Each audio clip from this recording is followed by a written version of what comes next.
எங்கட கிளாஸ் புதுசா ஜாயின் பண்ண யாரும் எங்கட கிளாஸ் புதுசா ஜாயின் பண்ணவங்க இருக்கீங்களா? ஆமாம் சார்.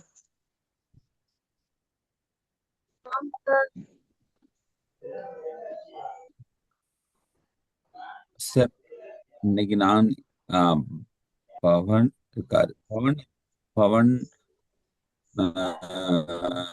மோகன். இல்ல சார், தஷ்வினி நேம் மோகன் எந்த சேஞ்ச் இடம்?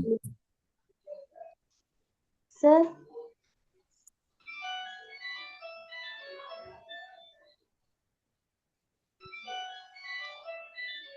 தஷ்வினி. பவன் தான் எங்கட கிளாஸ் புதுசா ஜாயின். எங்கட கிளாஸ் புதுசா வந்தவங்க யாரு? பவனா?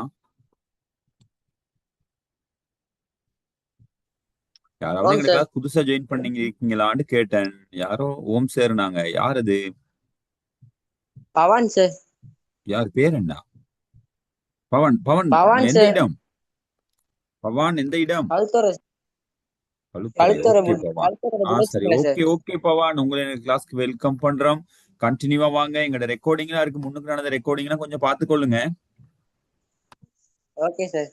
ஓகே. பிள்ளைகள், நாங்க 2வது பாடம் படிச்சு கொண்டிருக்கோம். வேணா இலங்கையினுடைய தரை தோற்றம் படிச்சு கொண்டிருக்கோம், அப்படித்தானே?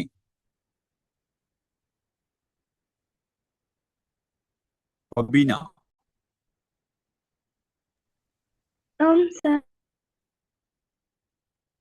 ஆமா, 2வது பாடம் படிச்சு கொண்டிருக்கோம் பிள்ளைகள். 2வது பாடத்துல நாங்க படிச்ச பகுதி வந்து பிள்ளைகள், நீங்க இப்படி பாத்தீங்கன்றால் தெரியும். உம்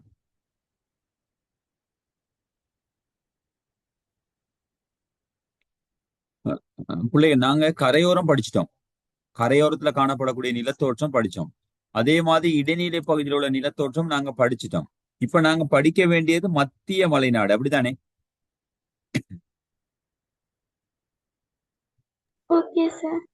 எஸ், மத்திய மலைநாடு தான் நாங்க இன்னைக்கு பார்க்க இருக்குது பிள்ளைகள். அதுக்கு முன்னுக்கு சில வினா விடை தொகுப்பு ஒன்று பார்த்துட்டு வருவோம். அதுக்காக தான் நான் எடுத்த இந்த நோட்ஸை. சரி, பார்த்துக்கொள்ளுங்க. இலங்கையினுடைய தரைத்தோற்றம் அப்படிங்கிற பாடத்துக்குள்ள நாங்க வாரம் பிள்ளைகள். இலங்கை அமைந்துள்ள சமுத்திரம் உங்களுக்கு தெரியும், இந்து சமுத்திரம். இலங்கையில் காணப்படும் பௌதிக அம்சங்கள் அப்படின்னா இலங்கையில காணப்படக்கூடிய இயற்கையான சில அம்சங்கள் நமக்கு தெரியும். மலைத்தொடர்கள், சமவெளிகள், ஆறுகள், நீர்வீழ்ச்சிகள், கடற்கரைகள், இதோட அம்சங்கான கட்டடங்கள், வீதிகள், குளங்கள், கைத்தொழிற்சாலைகள், பயிர் நிலங்கள்லாம் மனிதனால் உருவாக்கப்பட்ட பண்பாட்டு அம்சம் என்று சொல்லுவாங்க. இதை பௌதீக அம்சம் என்று சொல்லுவாங்க. இதெல்லாம் நாங்க என்ன செஞ்சோம், பார்த்தோம் பிள்ளைகள். இப்ப தரைத்தோற்றம், இலங்கையினுடைய 3 வகையான தரைத்தோற்றம் ஏற்கனவே பார்த்தோம். கரையோர சமவெளி, அன் சமவெளி, மத்திய மலை நாடு அப்படின்னு பார்த்தோம் பிள்ளைகள். கரையோர சமவெளியில நாங்க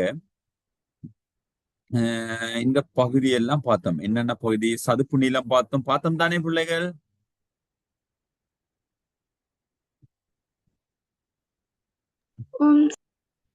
எஸ், சதுப்பு நிலம் பார்த்தோம், குடாக்கள் பார்த்தோம், கடநீர் ஏரி என்றால் என்னன்னு பார்த்தோம், முனைகள் அல்லது தலைநிலங்கள் பார்த்தோம், தீவுகள் பார்த்தோம், கரையோர ஓங்கள் பார்த்தோம், படங்கள் நூடாக களிமுகங்கள் பார்த்தோம். பார்த்தோமா பிள்ளைகள்? சொல்லுங்க. இந்த நில உருவம் எல்லாம் நாங்க என்ன செய்தோம்,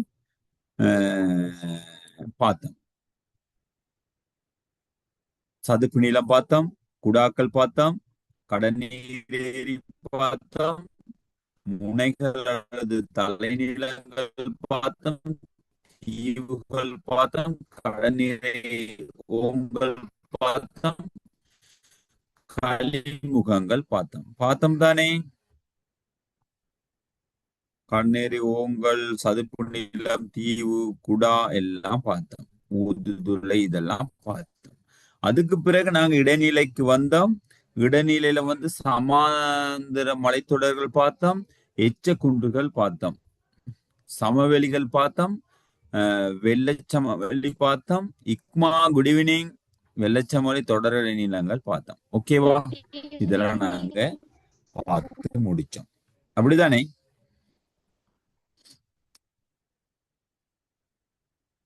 பார்த்தும் தானே பிள்ளைகள்? ஆம் sir. Okay, good evening, good evening. அப்ப இதெல்லாம் நாங்க பார்த்தோம். அதுக்கு பிறகு நாங்க இனி பார்க்க வேண்டியது பிள்ளைகள் இதெல்லாம் பார்த்து பொழுது இப்ப நாங்க பார்க்க வேண்டியது மத்திய மலைநாடு. எஸ், இப்ப நாங்க பார்க்க வேண்டியது பிள்ளைகள் மத்திய மலைநாட்டில் காணப்படக்கூடிய நிலத்தோற்றம் அப்படிங்கிற ஒன்றுதான் பார்க்க போறோம். சரி, நீங்க உங்களுக்கு தெரிஞ்சு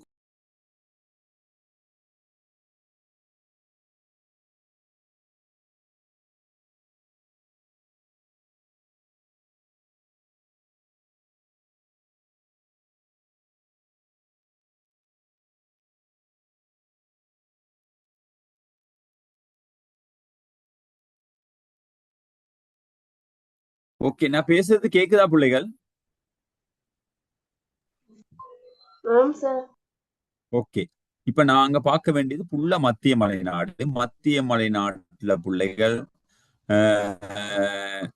மலைத்தொடர் மேட்டு நிலம் பார்க்க போறோம். மலைத்தொடர் மேட்டு நிலம் இந்த விடயங்களை என்ன செய்ய போறோம் நாங்க பார்க்க போறோம். அடுத்து நீர்வீழ்ச்சி கணவாய் பார்க்க போறோம். இதெல்லாம் மத்திய மலைநாட்டுல காணப்படக்கூடிய விடயங்கள். சோ நாங்க பார்ப்போம் மத்திய மலைநாட்டுல காணப்படக்கூடிய நிலைத்தோற்றங்கள் என்னன்னு நாங்க ஒவ்வொன்றாக பார்த்து வருவோம் பிள்ளைகள். வரைவிலக்கணத்தோட பார்த்து வருவோம்.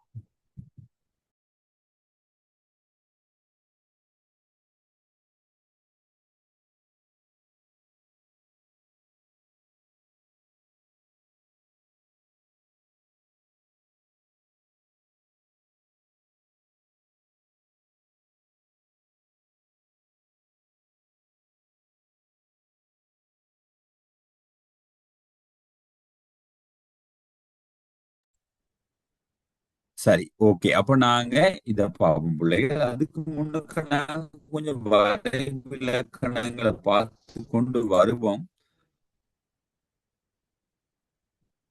சரி, ஓகே, இதெல்லாம் நாங்க பார்த்தோம் பிள்ளைகள். பார்த்துட்டு வந்து மத்திய மலைநாடு பார்க்க போறோம். இப்ப கொஞ்சம் விளங்கிக் கொள்ளுங்க மத்திய மலைநாடை பத்தி. 300 மீட்டருக்கு மேற்பட்ட உயரமுடைய பகுதிகள் இதுல அடங்கும். 300 மீட்டருக்கு மேற்பட்ட பகுதினா மத்திய மலைநாடு இப்படி வரும். சரிதானே? இவ்வளையத்தில் முக்கியமாக மலைத்தொடர் காணப்படுது, மேட்டு நிலம், கணவாய்கள், நீர்வீழ்ச்சிகள், இதெல்லாம் என்ன செய்ய போறோம் பார்க்க போறோம் பிள்ளைகள். சரி, ஓகே, மலைத்தொடர்கள் அப்படின்னா என்ன பிள்ளைகள்? பல்வேறு உச்சிகளையும் தொடர்களையும் கொண்டதுதான் மலைத்தொடர். இப்படிதான் பிள்ளைகள் மத்திய மலைநாடு. யாரா மத்திய மலைநாடுக்கு போனவங்க இருக்கீங்களா? மத்திய மலைநாட்டுல உள்ளவங்க இருக்கீங்களா? இப்படி மலைத்தொடர்கள் காணப்படுதா? இப்படி வரும். ஆம் சார். மலை தொடர் என்றால் பிள்ளைகள் தொடர்ச்சியாக உச்சிகளை கொண்டிருக்கும். இதுதான் உச்சி என்று சொல்ல. உச்சிகளை பல்வேறுபட்ட உச்சிகளை கொண்ட ஒரு தொடர். இப்படியாப்பட்ட தொடர்கள் அதிகமா இருக்கு பிள்ளைகள். ஆனா பிரதானதை மட்டும்தான் அவங்க என்ன செய்யறாங்க சொல்றாங்க. அப்ப பிரதானமாக என்ன சொல்றாங்க? சிவனொளி பாதமலை, வேதுரு காலமலை, நமுனுகல, நக்குள், சப்புதலை போன்ற மலைத்தொடர்களை சொல்றாங்க. மத்திய மலைநாட்டுல காணப்படக்கூடிய மலைத்தொடர். இது ஒரு நிலத்தோற்றம். சரிதானே? மலைத்தொடர்னா பல்வேறு உச்சிகளை கொண்டது. பல்வேறு உச்சிகளை கொண்டது. சரியா? உச்சிகளை கொண்டது. அப்படியாப்பட்ட பல்வேறு உச்சிகளை கொண்ட மலைத்தொடருக்கு உதாரணம் என்னென்ன? சிவனொளி பாதமலை சொல்ல. யாராவது போயிருக்கீங்களா பிள்ளைகள்? சிவனொளி பாதமலை, சிறிபாதமலை என்றும் சொல்லுவாங்க. போயிருக்கீங்களா? ரொம்ப காடா இருக்கும் பிள்ளைகள். ரொம்ப உயரம். அப்படியே இப்படி போகணும் இப்படி உச்சியா இருக்கும். சரியா பிள்ளைகள்? இங்க போனா சூரியன் கிட்டத்துல இருக்க மாதிரி விளங்கும் பிள்ளைகள். சூரியன் கிட்டத்துல இருக்க மாதிரி விளங்கும். இந்த முகில்களை நாங்க பார்க்கக்கூடிய முகில்கள்லாம் இந்த இடத்துல இருக்கும் பிள்ளைகள். இப்படி இருக்கும் முகில்கள் எல்லாம் இருக்கும். யாராவது போனது உண்டா? போன அனுபவம் இருக்கா? போனா போய் பாருங்க பிள்ளைகள். அதே மாதிரி குட் ஈவினிங் சாஜிதா. சோ அப்ப இதெல்லாம் சிவனொளி பாதமலை. நமுனுகலன்னு ஒரு மலை. நக்குல்ஸ் மலை அப்படிங்கிறது எப்படி இருக்கும்னா பிள்ளைகள் உங்களுக்கு நல்லா பார்த்துக்கொள்ளுங்க. நக்குல்ஸ்ங்கிறது என்னன்னு கேட்டா இப்ப கை விரல் இப்படி இருக்குமே, இந்த மாதிரி தொடர்ந்து காணப்படக்கூடியது அந்த நக்குல்ஸ் மலை தொடர் பிள்ளைகள். இப்ப இந்த நக்குல்ஸ் மலை இப்படி வச்ச மண்டா பிள்ளைகள் இந்த துண்டுல இருக்குமே, இந்த இப்படி இப்படி அந்த மாதிரி இருக்கிறத நக்கிள்ஸ் மலைத்தொடர் என்று என்ன செய்வாங்க அத சொல்லுவாங்க பிள்ளைகள். இப்ப நக்கிள்ஸ் மலைத்தொடர்ல கூடாரம்லாம் அடிச்சு கொண்டு இருக்கிறதுக்கான பல்வேறுபட்ட ஏற்பாடுகள்லாம் செய்திருக்குது பிள்ளைகள். போனா நாங்க என்ன கூடாரம்லாம் கொண்டு போயிட்டு பிள்ளைகள் ஒரு இடத்துல நல்ல சமதரையான இடத்துல பிள்ளைகள் பாதுகாப்பெல்லாம் இருக்கு பிள்ளைகள், சமைத்து சாப்பிடுவதற்கான வாய்ப்பெல்லாம் இருக்குது பிள்ளைகள். இந்த நக்கிள்ஸ் மலைத்தொடர்ல போனால் நீங்க என்ன செய்யலாம் பார்க்கலாம். பீதுர்தாள கால மலை ரொம்ப உயரமான மலையாக சொல்லக்கூடியது. இதெல்லாம் மத்திய மலைநாட்டுல காணக்கூடிய நில உருவங்கள். ஓகே, மத்திய மலைநாட்டுல காணக்கூடிய மலைத்தொடர்கள் 5 தருக கொடுக்க முடியுமா சாஜிதா?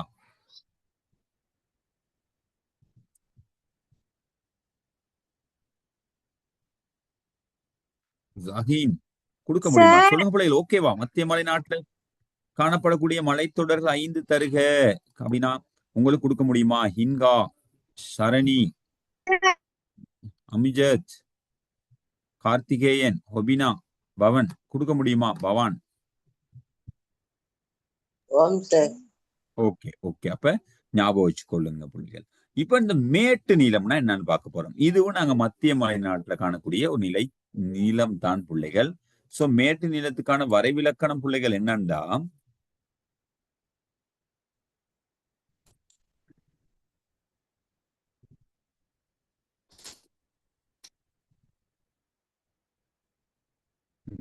மேட்டு நீளத்துக்கு வருவோம்.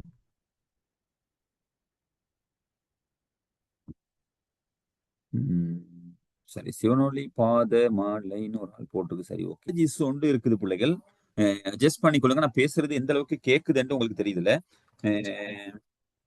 பேசுறது கேக்குதா? நானு சரியான மலை பிள்ளைகள் ஸ்டக் ஆகிதான் சார் கேக்குது. கொஞ்சம் அட்ஜஸ்ட் பண்ணிக்கொள்ளுங்க பிள்ளைகள். சார் இதை பிரச்சனை நாங்க என்ன? எழுதணுமா சார்? கொஞ்சம் பேருங்க நான் சொல்றேன், நான் கொஞ்சம் விளங்கப்படுத்திட்டு சொல்றேன் நானு.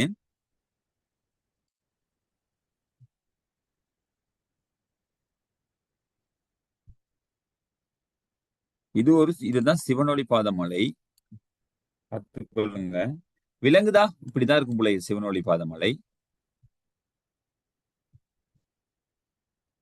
உயரமான மலை பிள்ளைகள், ஏறி பார்த்தால் உங்களுக்கு விளங்கும்.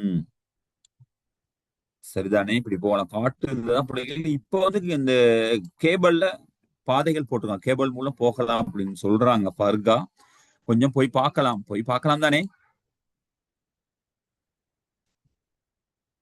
சரியா? இப்படித்தான் இருக்கும் பிள்ளைகள். சரி, ஓகேவா? இப்படி இருக்கும். இது வந்து மலைநாட்டில் காணப்படக்கூடிய ஒரு நில உருவம். சரி, இப்ப நாங்க மேட்டு நீளம் அப்படின்னா பிள்ளைகள் நல்லா பாருங்க. உயரமா போய்கொண்டே இருக்கும். உயரமா கொண்டு போய் உச்சி இருந்தா இது என்ன சொல்லுவாங்க வீட்டு பிள்ளைகள்? இப்படி சொல்லுங்க, தட்டையான ஒரு பகுதி. பேசுறவங்க பேசுங்க.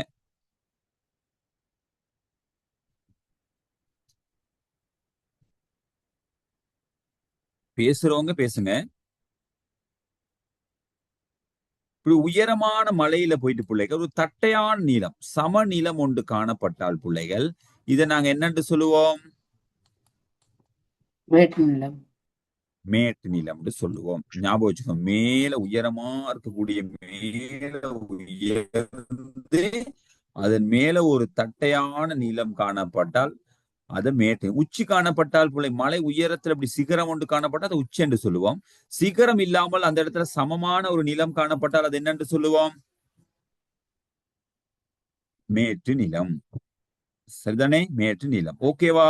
அப்ப மேட்டு நிலம் என்றால் என்னன்னு கேட்டா பிள்ளைகள், உயரமான நீளத்துல ஒரு தட்டையான நீலப்பகுதி காணப்பட்டால் அதை வந்து என்னன்னு சொல்லுவோம்? மேட்டு நிலம் என்று சொல்லுவோம். சரிதானே? அப்ப உயரமான நிலத்தில் அமைந்துள்ள தட்டையான நிலப்பகுதி ஆகும். அப்ப இதும் நிலமும் நாங்க உயரமான மலையெல்லாம் மத்திய மலைநாட்டுல தான் காணலாம். அதே மாதிரி இப்படி மேட்டு நிலங்களை நாங்க எங்க காணலாம்னு கேட்டா மத்திய மலைநாட்டுல தான் எங்களால காண முடியும். அப்படி காணக்கூடிய மேட்டு நிலங்கள் வந்து பிள்ளைகள் கண்டி மேட்டு நிலம், வெளிமடை மேட்டு நிலம், கொஸ்லாந்த மேட்டு நிலம், ஹெட்டன் மேட்டு நிலம், மகவலத்தன மேட்டு நிலம். அப்ப கண்டி மேட்டு நிலம் பிள்ளை நீங்க இப்படியே வந்தா பிள்ளைகள் கண்டி வரும்போது சமமான நிலம் ஒன்று இருக்குது. எட்டன் வந்தாலும் பிள்ளைகள் ரொம்ப உயரமா போயிட்டு அந்த எட்டன் பகுதி வந்து கொஞ்சம் சமதரையா காணப்படுது. சரியா, வெளிமடை இந்த மாதிரி ஆம் பகுதியெல்லாம் சார். ரொம்ப உயரமா வந்து தட்டையான சமமான நீளமா காணப்படனால அதுக்கெல்லாம் மேட்டு நீளம் என்று பேர் சொல்லுவாங்க. அப்ப மத்திய மலைநாட்டுல காணக்கூடிய மேட்டு நிலங்கள் ஒரு 5 தருக அப்படின்னா சொல்ல முடியுமா? ஆம்.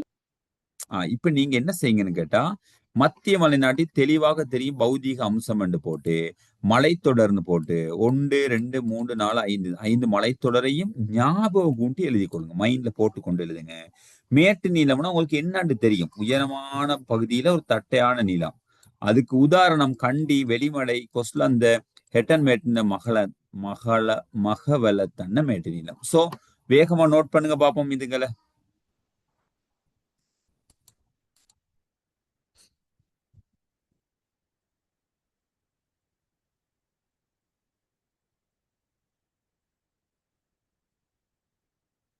குயிக்கா நோட் பண்ணீங்க பிள்ளைகள், தேவைப்படும் பிள்ளைகள் உங்களுக்கு அதுக்காகத்தான்.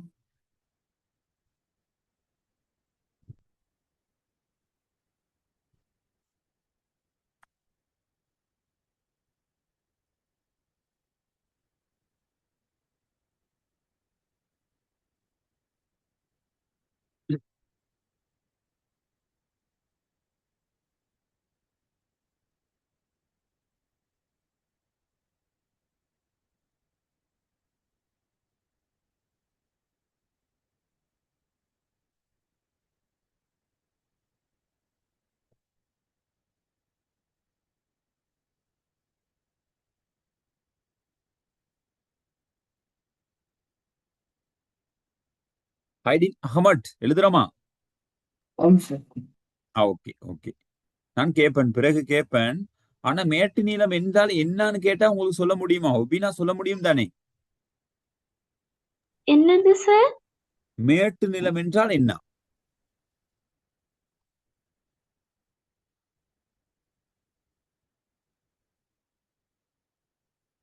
பருகா சொல்லுங்க பாப்போம்.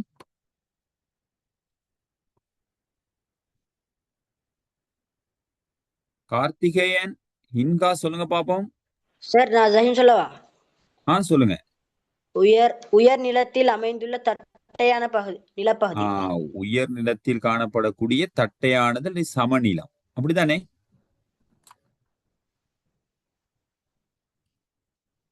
இப்படி காணப்பட்டால் இந்த சமமான நீளம் சமநிலம் என்று சொல்லுவாங்க, அல்லது தட்டையான பகுதி என்று சொல்லுவாங்க. தட்டையான பகுதியை தான் நாங்க மேட்டு நிலம் என்று சொல்லுவோம். அதுக்கு உதாரணம் இங்க போடப்பட்டிருக்கு. ஓகேவா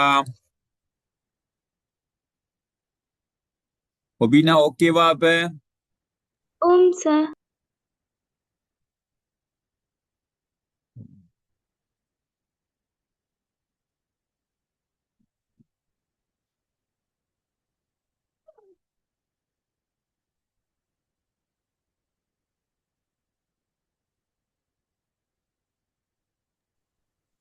சார் சொல்லுங்க சஜிதா. சார் ஃபிஃப்த் வந்து அந்த வார அந்த மலைத்தொடர் அத கொஞ்சம் சொல்றீங்களா? மலைத்தொடர். இப்ப நம்ம மலைனா இப்படி இருக்கும். இல்ல சார், அந்த மேட்டு கொண்டு நிலம். இருந்தா மலை. மேட்டு மேட்டு நிலம்ங்கிறதுமா உயரமான உயரமா சென்று உச்சி இருந்தால் அது மலைத்தொடர், அப்படித்தானே? உயரமா சென்று இப்படி தட்டையா நிலம் இருந்தால், உச்சி இல்லாமல் தட்டையாக இருந்தால் அது என்னது? மேட்டு நிலம். ஓகேவா? Okay sir. அந்த மாதிரி கண்டி இது வந்து கொஸ்லந்த பிள்ளைகள் இந்த நிலத்துல அழிப்பட்டிருக்குது. 5வது கொஸ்லந்த மேட்டு நிலம்.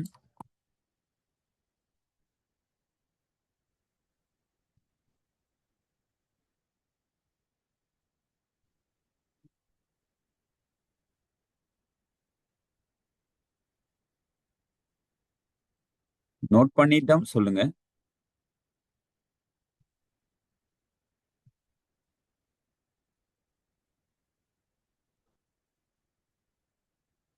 சார் எழுதியாச்சு. எழுதிட்டோம். அடுத்து போவோமா? ஓகேவா? டைம் வேணுமா லே பிள்ளைகள்? No sir no. ஓகே. இந்த பாருங்க, சிவனொளி பாதமலை, அப்புத்தலை, ஹெட்டன் மேட்டு நிலம், வெளிமடை மேட்டு நிலம், நமுனுகல, பீதுருதாள மலை இதெல்லாம் காணப்படுது. இந்த பாருங்க நக்கிள்ஸ் மலைத்தொடர் இதெல்லாம் இருக்குது பிள்ளைங்க. ஹெட்டன் மேட்டு நிலம் இந்த பகுதி. இப்ப நாங்க பார்க்க போறது நீர்வீழ்ச்சி.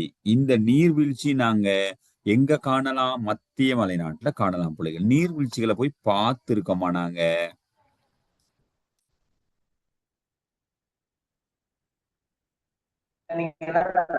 கொஞ்சம் கொஞ்சம் நீர்வீழ்ச்சி காண்டி. இதுல எங்க போன பிள்ளைகள் நாங்க பார்க்கலாம் நீர்வீழ்ச்சிகளை?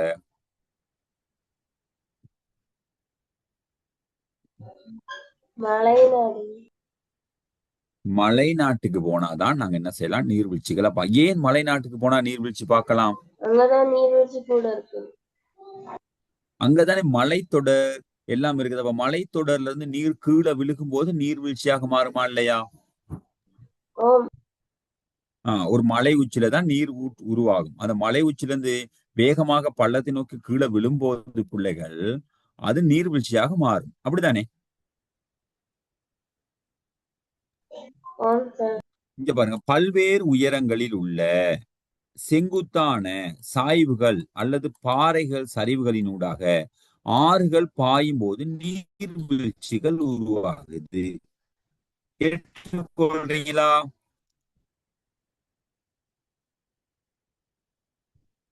பல்வேறு உயரங்கள். பல்வேறு உயரம்னா பிள்ளைகள் இப்படி உயரமா இருக்கும். சரிதானே? இப்ப மலைத்தொடர் உண்டு வரைகிறோம். இப்படி வரைகிறோம் பக்கமே இப்படி உயரமா இருக்கும். இப்படித்தானே உயரமா இருக்குது. நீர் உச்சில தானே உற்பத்தி ஆகும். இங்கதானே உற்பத்தி ஆகும் நீர். உற்பத்தியாக நீர் இப்படி வரும்போது பிள்ளைகள் ஒரு உயரமான நல்ல பள்ளமான செங்குத்தான இடத்துல வந்து ஆகும்.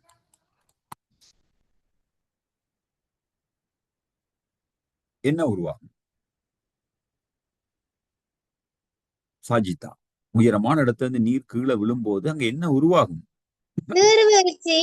நீர்வீழ்ச்சிகள் உருவாகும். பார்த்திருக்கோமா பிள்ளைகள்? நீர்வீழ்ச்சிகளை நாங்க பார்த்தது உண்டா? அழகா இருக்கும், ரம்மியமா இருக்கும்.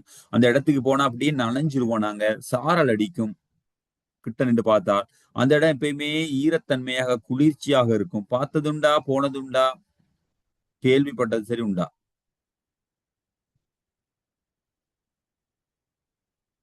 பேசுறீங்களே இல்லையா யாருமே? சரி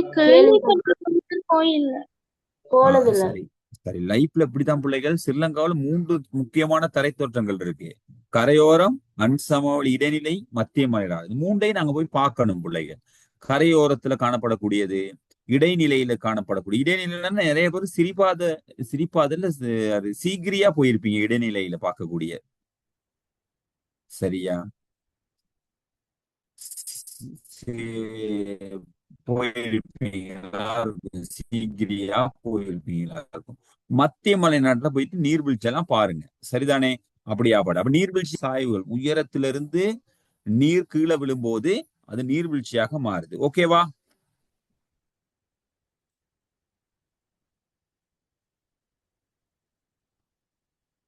சரியா பிள்ளைகள்? அப்ப நீர்வீழ்ச்சிக்கு உதாரணங்களாக நாங்க பம்பரகந்த நீர்வீழ்ச்சி, குருந்துவோயா நீர்வீழ்ச்சி, தியலும நீர்வீழ்ச்சி, கிருந்தியல்ல நீர்வீழ்ச்சி, ரம்பட நீர்வீழ்ச்சி, லக்சபான நீர்வீழ்ச்சி,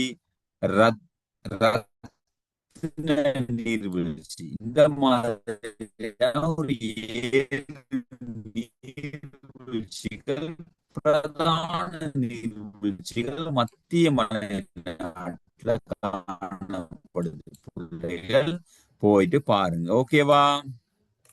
எக்ஸ்கியூஸ் மீ சார்.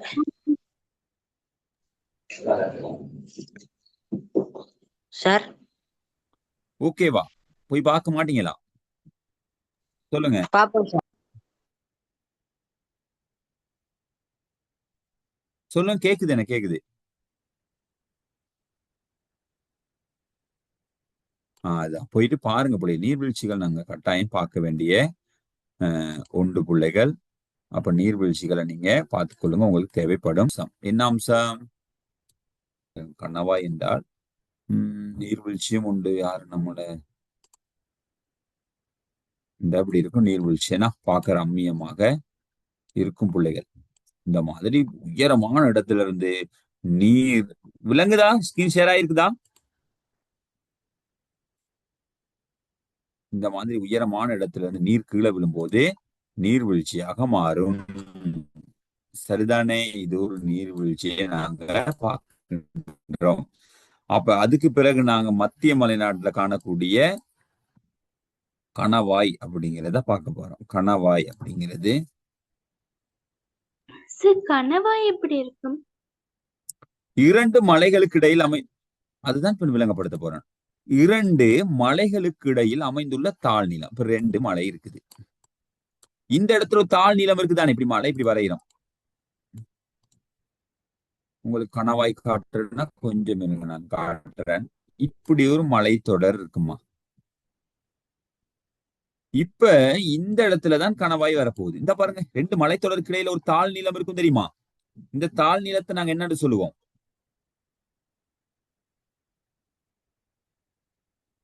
இப்படி ரெண்டு மலைத்தொடர் போகுது. இப்ப இது ஒரு தாழ்நிலம், இது ஒரு தாழ்நிலம். இந்த தாழ்நிலத்துக்கு பெயர் என்ன?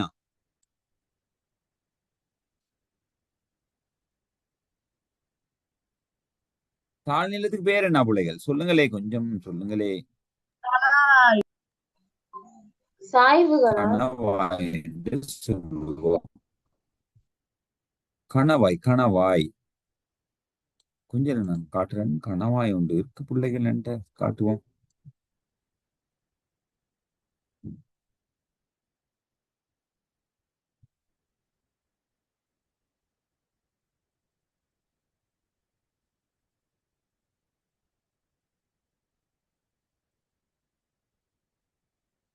அப்படியே இருங்க, நான் காட்டுறேன் உங்களுக்கு. கணவாய் தானே, கொஞ்சம் இருங்க.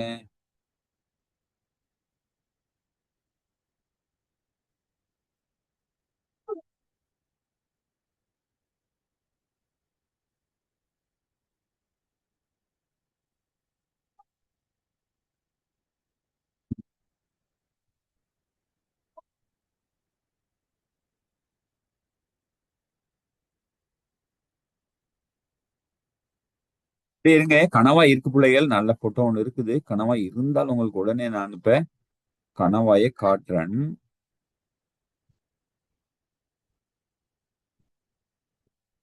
இது ஒரு கிளாஸ்ல இருக்கு பிள்ளைகள், வெயிட் பண்ணுங்க கொஞ்சம்.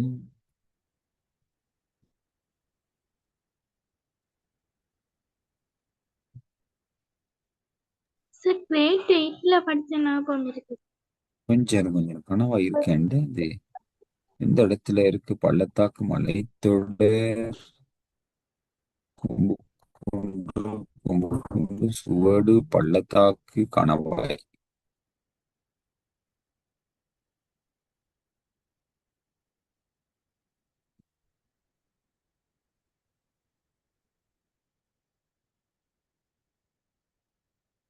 சரி, இங்க பாருங்க, கணவாய் இங்க இருக்குது.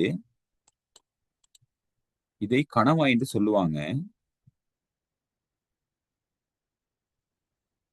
இந்த இருக்கு பிள்ளைகள், உங்களுக்கு விளங்குதா? கணவாய் இரண்டு மலைத்தொடருக்கு அல்லது இரண்டு மலை உச்சிகளுக்கு இடையில் உயரம் குறைந்த தாழ் பகுதி, உயரம் குறைந்த தாழ் பகுதி கணவாய் என்று சொல்லுவாங்க. பாருங்க, இந்த பக்கம் ஒரு மலை இருக்கு, இந்த பக்கம் ஒரு மலை உச்சி இருக்கு. கீழே உயரம் பகுந்த தாழ்ந்த பகுதி ஒன்று இருக்கு தெரியுமா? இதைத்தான் கணவாய் என்று சொல்லுவோம். விளங்குதா? இந்த பகுதி என்னது? ரெண்டு மலைகளுக்கு இடையில காணப்படக்கூடிய ஒரு தாழ்வான நிலத்தை நாங்க என்னன்னு சொல்லுவோம்?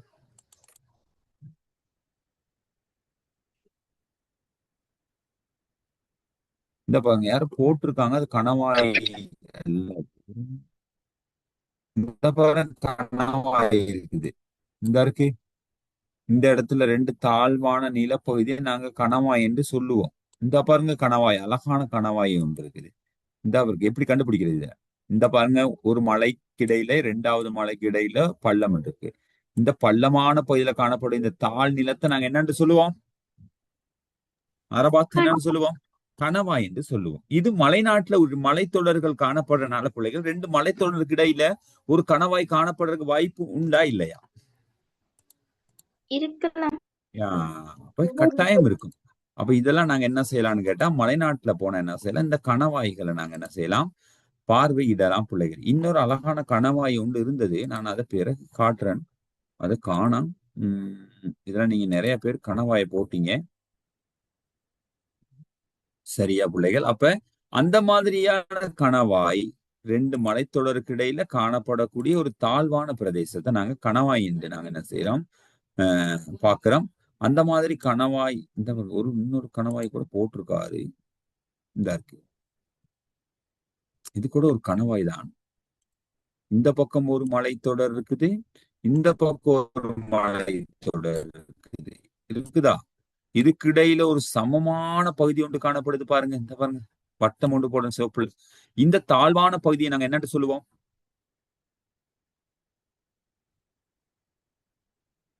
கணவாய் என்று சொல்லுவோம். ஹொபினா விளங்குதா? ஓகேவா? Okay sir. இது ஒரு அழகான போட்டோ. நம்ம கணவாயின்னு பார்க்கக்கூடிய ஒரு போட்டோ.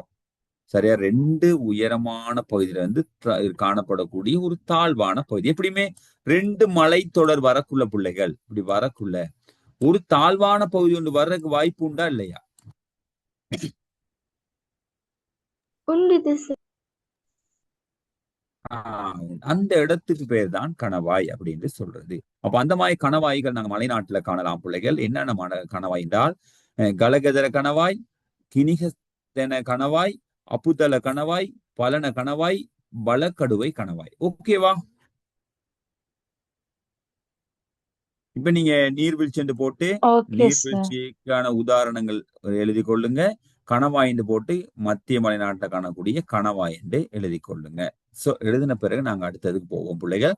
நாங்க நீர்வீழ்ச்சிக்கு வரைவிலக்கணம் நாங்க உங்களுக்கு கொடுக்கல, கணவாய்க்கு வரைவிலக்கணம் கொடுக்கல. ஆனா நீங்க மைண்ட்ல வச்சு கொள்ளுங்க. 2 இங்க ஒரு போட்டோன்னு கூட வரைஞ்சு கொள்ளலாம். 2 உயரமான பகுதிக்கு இடையில காணப்படக்கூடியது கணவாய். அதே மாதிரி நீர்வீழ்ச்சிங்கிறது உயரமான இடத்துல இருந்து செங்குத்தாக நீர் விழுகும் போது, சரியா செங்குத்தான நிலத்திலிருந்து நீர் கீழே விழும்போது, இப்படி கீழே விழும்போது அங்க நீர்வீழ்ச்சி ஒன்று உருவாகுது. மேட்டு நிலம்னா உயரமான பகுதியில இருந்து ஒரு தாழ்வான பகுதி மேட்டு நிலம். பல்வேறுபட்ட உச்சிகளை கொண்டு காணப்படக்கூடிய தொடர்கள் மலைத்தொடர் எனப்படும். இப்படி எல்லாம் நாங்க 4-5 விடயங்கள் மத்திய மலைநாட்டுல பார்க்கக்கூடியதா இருக்கு. ஓகே தானே? பர்கா இன்னைக்கு பேசவும் இல்ல, உண்டுல்ல. ஓகேவா? விளங்குனதா? என்ன மாதிரி ஐடியான்னு தெரியல.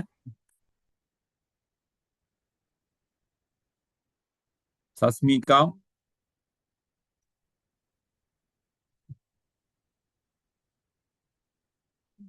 இன்கா ஓகேவா? Ikkam, Hima, Ikma, Karthikeyan, okay sir. Amrika, Sajitha. Sir சொல்லுங்க சாஜிதா. சார் ஆறுகள் எவ்வாறு ஊற்றெடுக்கின்றன? ஆறுகள் எப்படி உருவான? ஒரு மலை உச்சியில இருந்து தான் ஆறுகள் ஊற்றெடுக்கின்றது. சார் எப்படி சார்? ஆறுகள் ஒரு மலை உச்சியில இருந்து என்ன செய்து பிரதான ஆறு ஒன்று வருது. அதுல பல்வேறுபட்ட கிளையாறுகள் உண்டா. உயரமான மலை, உயரமான மலையில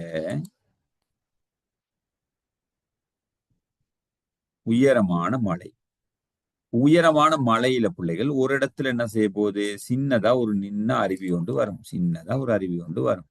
இதுல இருந்து பல்வேறுபட்ட கிளையாறுகள், இங்கிட்ட இருந்து வந்தக்கூடிய ஆறுகள் எல்லாமே சேர்ந்து ஒரு பிரதான ஆறு ஒன்று வரும். விளங்குதா? இப்படிதான் ஆறு உருவாகும். ஆறுகள் இப்படிதான் உருவாகும். இந்த ஆறுக்கு எப்படி தண்ணி சேருதுன்னா, மழையினூடாகவோ ஊற்றின் மூலம் இந்த மாதிரியான இடங்கள்ல இருந்தா நீர் சேரும்.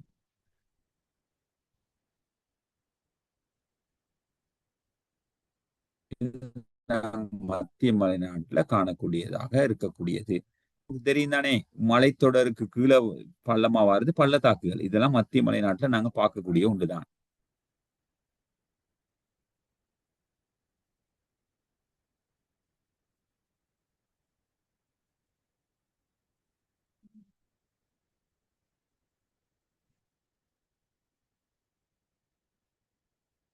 ஓகே, நோட் பண்ணிட்டோம். அப்படியா பிள்ளைகள், தமிழ் கிளாஸ் நடந்ததா உங்களுக்கு இன்னைக்கு? இல்லைன்னா முடிஞ்சதா? நடந்தது சார். ஆ, சரி, ஓகே.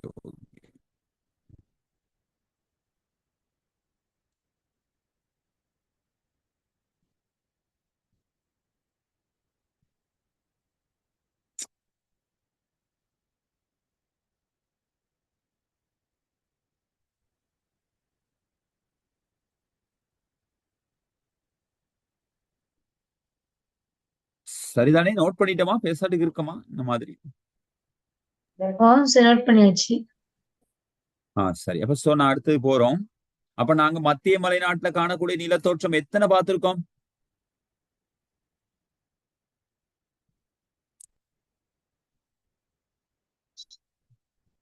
எத்தனை நிலத்தோற்றம் பார்த்திருக்கோம் பிள்ளைகள் மத்திய மலைநாட்டுல?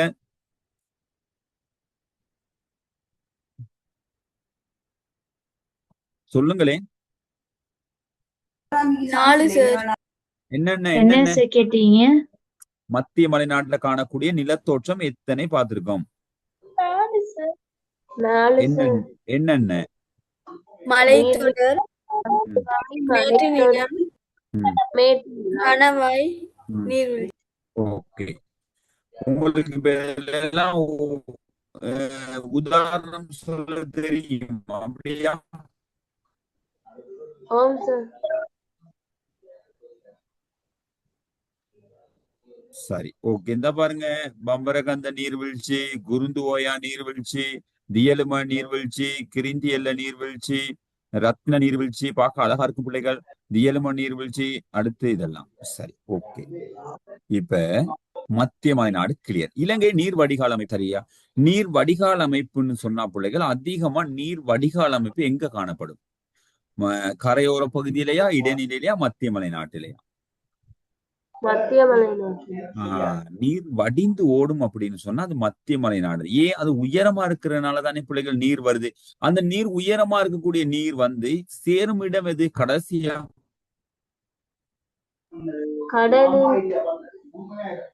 அப்ப கடலா இருந்தா பிள்ளைகள் நீங்க யோசிச்சு பாருங்க, 3 நிலத்துக்கும் இந்த உற்பத்தி ஆகக்கூடிய நதி 3 நிலத்தோற்றத்துக்கும் சம்பந்தப்படுதா இல்லையா? கரையோரம், இடைநிலை, மத்திய மலைநாடு 3க்கும் சம்பந்தப்படுதா இல்லையா?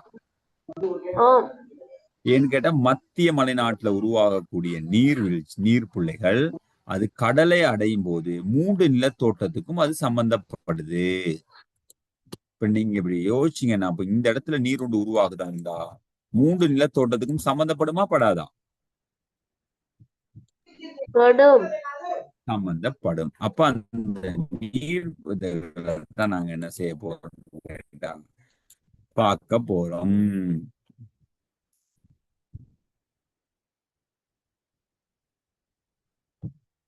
சரி, இப்ப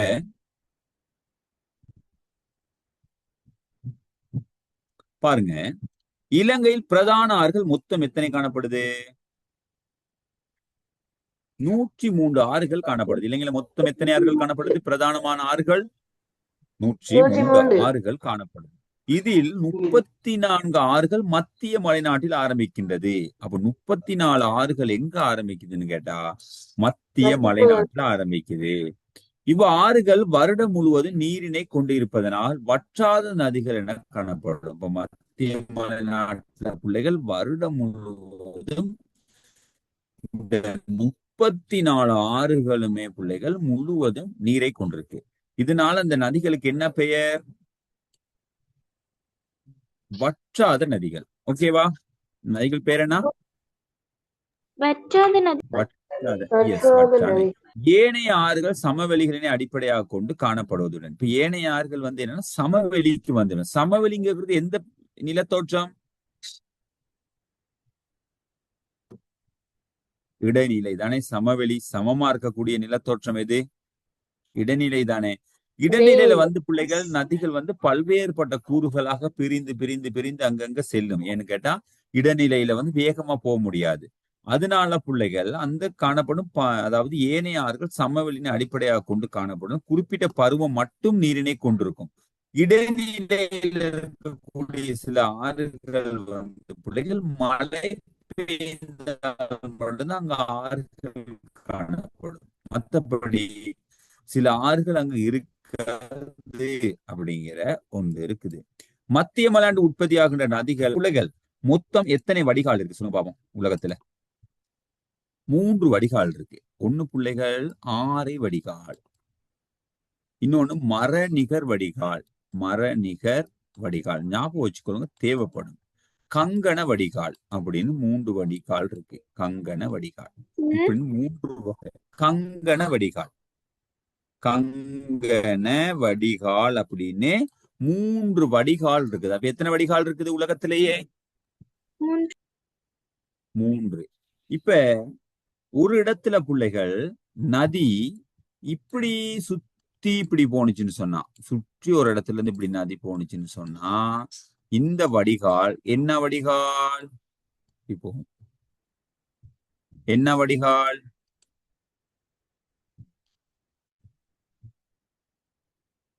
இப்படி ஒரு மலை உச்சின்னு இருக்கணும். அப்பமே இப்படி கொஞ்சம் இருங்க. வடிகால்னா என்ன? வடிகால்னா நீர் வடிந்து ஓடக்கூடிய தன்மையை கொண்டதுதான் வடிகால். ஓகேவா? ஓகே. இப்படி இப்படி இருக்கணும். ஒரு மலை இடம் ஒன்று இருக்கு. இப்படி ஒரு பிரதேசம் ஒன்று இருக்குது. இப்படி ஒரு பிரதேசம் ஒன்று இருக்குது. இப்படித்தான் வரைவாங்க பிள்ளைகள். பிரதேசங்களை இப்படிதான் வரைஞ்சு காட்டுவாங்க. இந்த பிரதேசத்துல நதியானது இந்த பக்கமும், இந்த பக்கம், இந்த பகுதி, இந்த பகுதி, இந்த பகுதி, இப்படி இப்படி நீர் வடிந்து ஓடுனால் இது என்ன வடிகால்? வட்ட அமைப்புல காணப்படுதா இல்லையா? அதனால இதுக்கு என்ன வடிகால்னு சொல்லுவாங்க?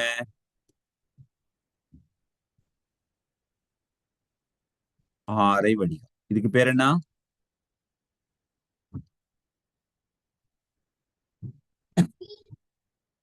இதன் வடிகால் பேர் என்ன பிள்ளைகள்?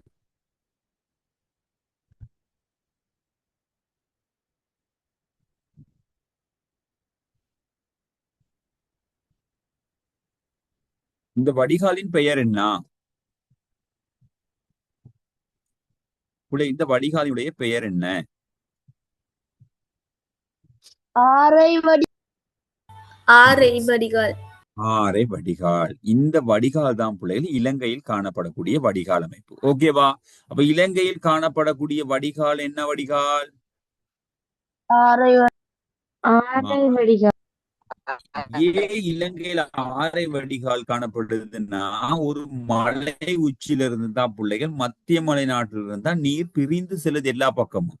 சோ அதனால இலங்கையில காணப்படக்கூடிய வடிகால் ஆரை வடிகால். கிளியரா? கிளியரா பிள்ளைகள்? இந்த பாருங்க ஆரை வடிகால், இதுதான் ஆரை வடிகால். இப்படித்தான் நீர் போகும். அடுத்த வடிகால் பிள்ளைகள் மரநிகர் வடிகால். மரநிகர் வடிகால் என்ற என்னன்னா பிள்ளைகள், பல்வேறு நதிகள் இப்படி பல்வேறு நதிகள் இப்படி வந்து இப்படி வந்து இப்படி வந்து இப்படி வந்து இப்படி வந்து ஒரு பிரதான நதியை இப்படி தோற்றுவிக்குமாக இருந்தால், ஒரு பிரதான நதி இப்படி போகுமா இருந்தா பிள்ளைகள், இந்த வடிகால் என்ன வடிகால்?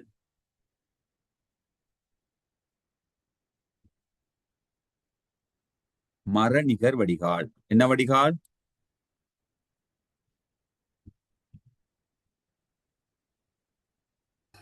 மரநிகர் வடிகால். இலங்கையில மரநிகர் வடிகால் காணப்படுதா இல்லையா? இல்ல சார். இல்ல. இலங்கையில மரநிகர் இப்படி ஒரு மலை இருக்குது. இப்படி ஒரு மலை இருக்கு. இந்த மலையில பிள்ளைகள் மலையிலே வரைவோமே. இப்படி ஒரு மலை ஒன்று இருக்குது. இப்படி ஒரு மலை ஒன்று இருக்குது. இந்த மலையில பிள்ளைகள் நதியானது இந்த பக்கம் வந்து இந்த பக்கம் வந்து இந்த பக்கம் வந்து இப்படி வந்து இப்படி வந்து இப்படி எல்லாம் வந்து பிள்ளைகள் இப்படி எல்லாம் வந்து ஒரு நதியாக போகுதுன்னு வைப்போமே. இப்படி எல்லாம் வந்து ஒரு நதியாக பிரதான நதியை இது என்ன வடிகால்?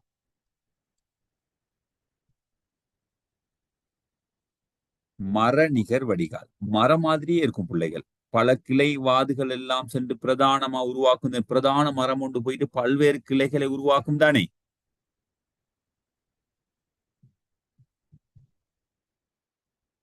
சார் நீங்க சின்னதா வரைஞ்சிக்கோங்க. அது மரநிகர் வடிகாலா? இதுவும் மரநிகர் வடிகால் தான். ஓகேவா? இப்படியும் இருக்கும். மரநிகர் வடிகால் இப்படியும் இருக்கும். இந்த மாதிரி போயிட்டு பிள்ளைகள் இப்படி பிரதானமான ஒரு நதியை காட்டும். இதுவும் என்ன வடிகால்?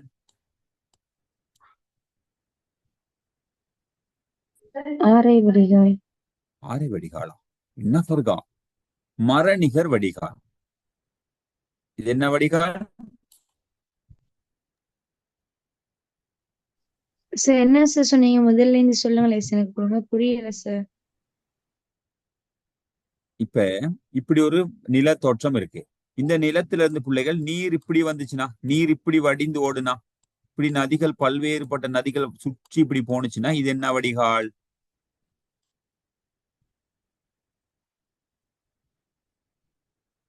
வட்ட அமைப்புல போனுச்சு என்றால் நதிகள் பிரிஞ்சு போனால் என்ன வடிகால்? ஆரை வடிகால். ஆரை ஆரை வடிகால். வடிகால். ஓகேவா? கிளியரா ஆரை வடிகால் கிளியரா? ஓம் சார், ஓம் கிளியர். அப்ப இலங்கையில காணப்படக்கூடிய வடிகால் என்ன?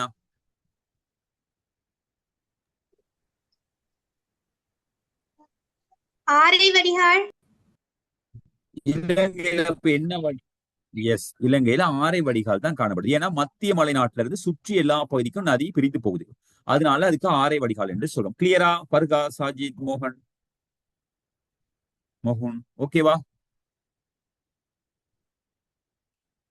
சரணி ஓகே. பிள்ளைகள் ஏதாவது பேசுங்க. அஜ்மீத் ஓகேவா? Amjad, Jiyan, okay sir. பர்கா ஓகேவா? சாஜிதா சரிதானே? ஆரை வடிகால் ஓகே. இலங்கையில ஆரை வடிகால் தான் காணப்படுது. இது முதலாவது வடிகால். ரெண்டாவது வடிகால் நாங்க பார்க்க போறோம். மரநிகர் வடிகால். ரெண்டாவது மரநிகர் வடிகால். மரநிகர் வடிகால் அப்படின்னா பிள்ளைகள் நதிகள் இப்படி வந்து எல்லா நதியும் வந்து பிள்ளைகள் ஒரு நதியில இருந்து இப்படி போனுச்சுன்னா, ஒரு நதிக்குல இருந்து போனுச்சுன்னா இது என்ன வடிகால்?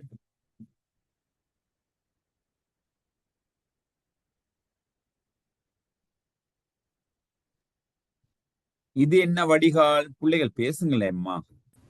மரநிகர் வடிகால். மரநிகர் வடிகால் இப்படியும் இருக்கும் பிள்ளைகள். அப்படி இல்லாட்டி பிள்ளைகள் ஒரு பிரதான நதி வந்து இப்படி நதி வந்து பல பல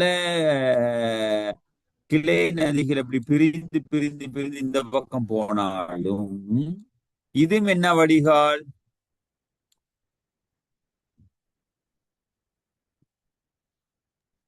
மரநிகர் இதுவும் என்ன வடிகால். வடிகால்? மரநிகர் வடிகால். மரம் மாதிரியே கிளைகள் மாதிரி பிரிஞ்சு போகுமான்னா மரநிகர். ரெண்டாவது வடிகால் ஓகேவா? ஓகே. இது இலங்கையில் இந்த வடிகால் காணப்படுதா? ஓம் சார். இலங்கையில இருக்குதா? இல்ல சார். இல்ல. இலங்கையில என்ன வடிகால் இருக்குது? ஆரை வடிகால். ஆரை வடிகால். இன்னொன்னு பிள்ளைகள் கங்கண வடிகால் அப்படிங்கிறது பிள்ளைகள் இப்படி இருக்கும். இந்த பாருங்க, விலா எலும்பு பார்த்ததுண்டா?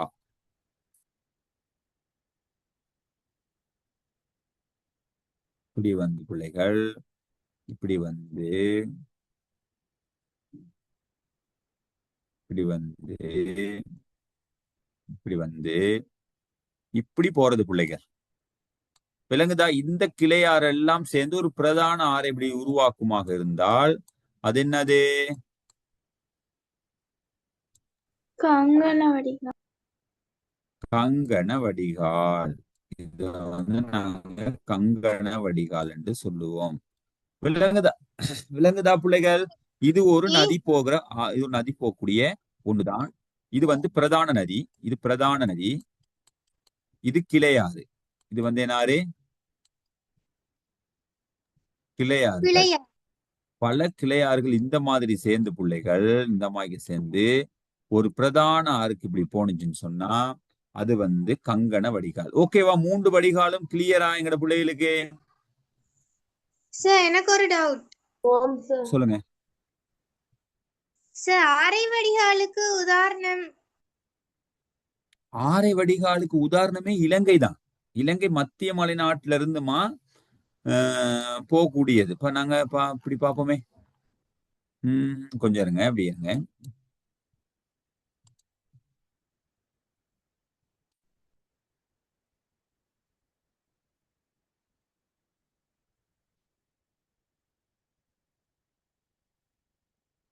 கொஞ்சம் இருங்க, அப்படி எல்லாம் மிஸ் ஆயிடுச்சு.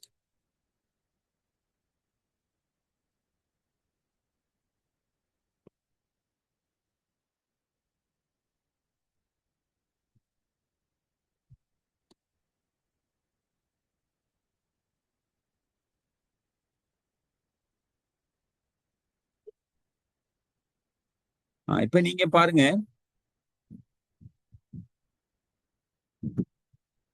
இதுதானே மத்திய மலைநாடு சாஜிதா. ஓம் சார். நதிகள் எல்லாம் எங்க உற்பத்தி ஆகுது? மத்திய மலைநாட்டத்தின் உற்பத்தி ஆகுது. எஸ். இப்ப மத்திய மலைநாட்டு உற்பத்தி நதி வந்து பாருங்க, இந்த பக்கம் போகுது, இந்த பக்கம் போகுது, இந்த பக்கம் போகுது, கொழும்பு பக்கம் நதி ஒன்று போகுது, இப்படி போகுது. இப்படி போறனாலமா எல்லா நதி, சில நதிகள் இப்படியும் போகுது. இப்படி போறனால இலங்கையில நதி உற்பத்தி ஆகிற இடத்துல இருந்து எப்படி போகுது? ஆரை வடிகால்ல தானே போகுது எல்லா நதிகளும். ஓம் சார். அப்ப அதனால இலங்கையில ஆரை வடிகால் தான் காணப்படுது. சரிதானே? சரி சார். தேங்க்யூ. இப்படிதான் போகும். அதனால ஆரை வடிகால் என்று சொல்லுவாங்க. மற்ற 2 வடிகாலும் இலங்கையில காணப்படுவது இல்லை. அப்ப நாங்க ஆரை வடிகால், அதனாலதான் உங்களுக்கு இந்த 3 வடிகால் நான் என்ன செஞ்சேன்னு சொல்லி கொடுத்திருக்கேன் பிள்ளைகள். அதுல நீங்க பாத்தீங்கன்னா நீளம் போட்டிருக்கு, போசிக்கும் பிரதான சதுரங்கள் இதெல்லாம் போடப்பட்டிருக்குது. சோ அப்ப நான் நதிகள் படிச்சிட்டோம். இலங்கையில காணப்படக்கூடிய நதிகள், மத்திய மலைநாடு உற்பத்தி ஆகின்ற நதிகள், ஆரை வடிகால். சார் கங்கன வடிகால் இலங்கை லீக்குதா? கங்கன வடிகால் இலங்கை லீக்குதா சார்? இலங்கை இல்லதானே.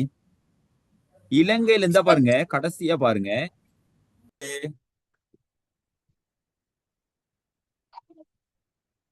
ஆரை வடிகால் மட்டும்தான் இருக்குது. ஓகேவா? Okay sir. சார் நீங்க வரைஞ்சங்க அந்த கம்பு மாதிரி இதுல எல்லாம் தண்ணி போகுமா? இப்ப எப்படின்னு கேட்டா, இப்ப இப்படி ஒரு நதி, இது ஒரு நதி, இது ஒரு நதி, இதுவும் ஒரு நதி. இப்ப இந்த நதி எல்லாம் சேர்ந்து சில நேரம் பிள்ளைகள் ஒரு நதியாக மாறுனுச்சுன்னு சொன்னா இது வந்து மரநிகர் வடிகால். விளங்குதா? ஓம் சார். சிமா ஓம் விளங்குதா? சார். இப்ப நீங்க இப்படி ஒரு மலைத்தொடர் இருக்கு, இவ்வளவு பெரிய மலைத்தொடர் ஒன்று காணப்படுது ஹிமா. இப்ப இந்த மலைத்தொடர்ல எல்லாம் நதி வருது. இங்கன ஒரு நதி வருது. இப்படியே இந்த மலைத்தொடர்ல இந்த இடத்துல இருந்து ஒரு நதி வருது, இந்த உச்சில இருந்து ஒரு நதி வருது, இப்படி வருது. இப்ப இந்த உச்சில இருந்து ஒரு நதி வருது, இப்ப இந்த மலை உச்சில இருந்து ஒரு நதி வருது. இப்ப இந்த நதி எல்லாம் வந்துமா ஒரு இடத்துல சேர்ந்து ஒரு நதியாக மாறுது நோப்பமே. இப்ப இந்த வடிகால் என்ன வடிகால்னு சொல்லுவோம் நாங்க?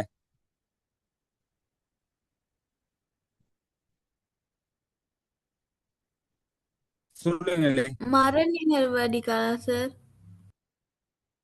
மரநிகர் வடிகால் என்று சொல்லுவோம். சரி, இப்படி ஒரு நதியாக வடிந்து ஓடுது. பல்வேறுபட்ட நதிகள் வந்து ஒரு நதியாக வடிந்து ஓடுவது வந்து மரநிகர், கடலை போய் சேர்றது. ஆனா இலங்கையில வந்து கடலை சங்கமிக்கிற நதிகள் எல்லாமே எப்படி போகுதுன்னு கேட்டா ஆரை வடிகாலா போகுது. வெங்குதா? சுற்றி எல்லா பக்கம் போயிட்டு கடலை சேருது. இலங்கையில எல்லா பக்கம் கடல் இருக்குதானே. ஓம் சார். அப்படி போகின்றது உண்டு. மூன்றாவதுமா இப்படி அப்படி ஒரு நதி வருது, இங்க ஒரு நதி வருது, இங்க ஒரு நதி வருது, இங்கால ஒரு நதி, இப்படி எல்லாம் வருது, இப்படி எல்லாம் வருது நதி. இப்படியெல்லாம் வந்து இந்த நதியில எல்லா நதியும் ஒன்னாகி இப்படி போனுச்சுன்னு சொன்னா, அதாவது மாதிரி இப்படி போனுச்சுன்னு சொன்னா இந்த நதியை வந்து நாங்க கங்கண வடிகால் என்று சொல்லுவோம். விளங்குதா? ஓம் சார்.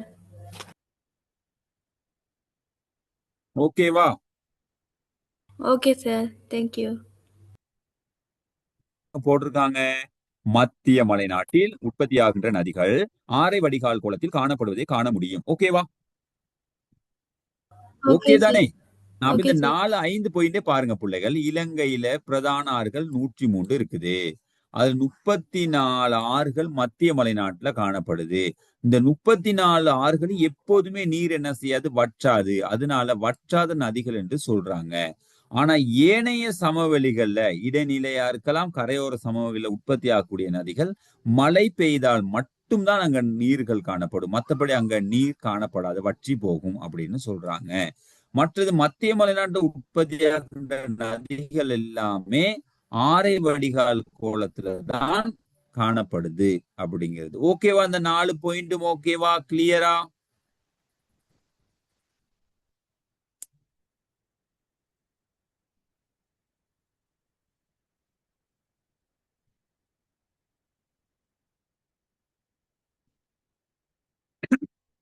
இந்த 4 பாயிண்ட்டும் ஓகேவா பிள்ளைகள்? வடிகால் அமைப்பு ஓகே சார். கிளியரா? ஓம் சார். 4 பாயிண்ட் அந்த 4 பாயிண்ட்டும் உங்களுக்கு கிளியரா இருக்கும்னு நினைக்கிறேன். அப்ப இன்னைக்கு நாங்க மத்திய மலைநாட்டுல காணப்படக்கூடிய நில உருவமும் வடிகால் அமைப்பும் பார்த்திருக்கோம்.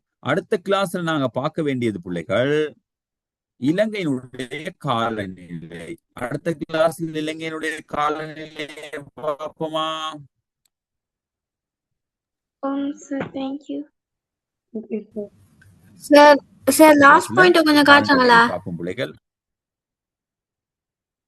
லாஸ்ட் பாயிண்ட், மத்திய மலைநாட்டில் உற்பத்தியாகின்ற நதிகள் ஆரை வடிகால் கோலத்தில் காணப்படுகின்றதை காண முடியும். ஓகேவா? Okay sir. ஓகே. அப்ப நாங்க இன்னைக்கு இந்த கிளாஸ் முடிச்சு கொள்வோம் பிள்ளைகள். உங்களுக்கு மலைநாட்டுல இருக்கக்கூடிய நில தோற்றங்கள், நில உருவங்களும், நீர் வடிகால் அமைப்பை பத்தியும், இலங்கையில நீர் வடிகால் அமைப்பு என்னென்ன இருக்கு, நதிகள் எத்தனை இருக்கு, இந்த விடயங்கள் இன்னைக்கு தெரிஞ்சிருப்பீங்கன்னு நினைக்கின்றேன் பிள்ளைகள். ஞாபகம் வச்சு கொள்ளுங்க, பாடமாக்கி கொள்ளுங்க. நாங்க அடுத்தடுத்த கிளாஸ்ல யூனிட் எக்ஸாம் செய்வோம். சோ நாங்க விடைபெறுவோம். Okay, bye, good night, God bless you பிள்ளைகள். டேக் கேர், பாய் பிள்ளைகள். Thank you sir. Thank you sir. Okay, bye, good night, God bless you பிள்ளைகள்.